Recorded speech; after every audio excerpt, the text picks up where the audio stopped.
Question को solve करने के लिए मैं सारे तरीके बताऊंगा, कॉन्सेप्ट भी बताऊंगा, बेसिक मेथड भी बताऊंगा, ट्रिक भी बताऊंगा। ट्रिक के लिए लास्ट तक ये वीडियो ज़रूर देखना।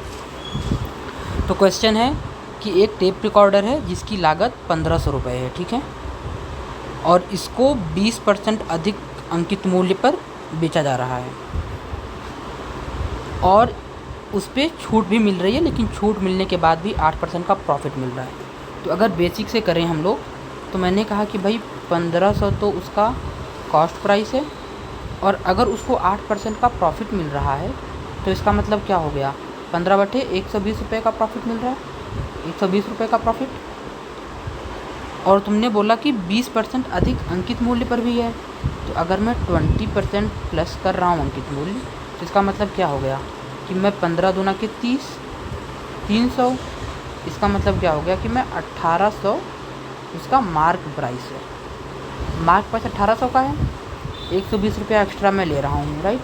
इसका मतलब मैं कितने का डिस्काउंट दे रहा हूँ, 180 रुपये का। 180 रुपये का डिस्काउंट कितने पे, 1800 पे, तो कितना परसेंट हो गया, सिंपल सी बात है 10%। ये तो हमारा हो गया बेसिक अप्रोच, ठीक है। अब बात करते हैं ट्रिक की। तो ट्रिक क्या कहती है कि भाई 20% का मैं बढ़ा रहा हूँ अपने अंकित मूल्य जो है मेरा वो 20% अधिक है।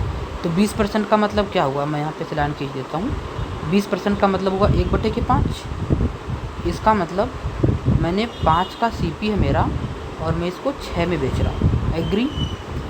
डिस्काउंट कितने का दे रहा हूँ मुझे नहीं पता, मैंने डिस्काउंट को ऐसे ही छोड़ दिया। मेरा ओवरऑल जो प्रॉफिट है वो है 8%। 8% का मतलब कितना होता है, 8% का मतलब होता है 2/25। तो 2/25 का मतलब 25 का ले रहा हूँ और मैं इसको 27 में बेच रहा हूँ, ठीक है। अब मैं क्या करूँगा ना, इसको काट लूँगा इधर से। ये 5 को काटा एक बार, ये 5 को काटा 5 बार, ये 3 से काटा तो 3 दूनी 6, 3 9 27। तो अगर प्रॉफिट की बात करूँगा ना तो हो जाएगा 5 का लिया, नहीं सॉरी, ये क्रॉस मल्टीप्लाई होगा इधर पे। तो 5 दूनी के 10 का लिया और 9 का बेचा। तो अगर आप 10 का लेकर के 9 का बेच रहे हो तो क्या कर रहे हो, 1 का रिड्यूस कर रहे हो 10 पे, जो कि 10% के बराबर है। तो ये हमारा 10% इज द करेक्ट आंसर। अब आपको जो भी तरीका लगा हो अच्छा उसको अपना लो।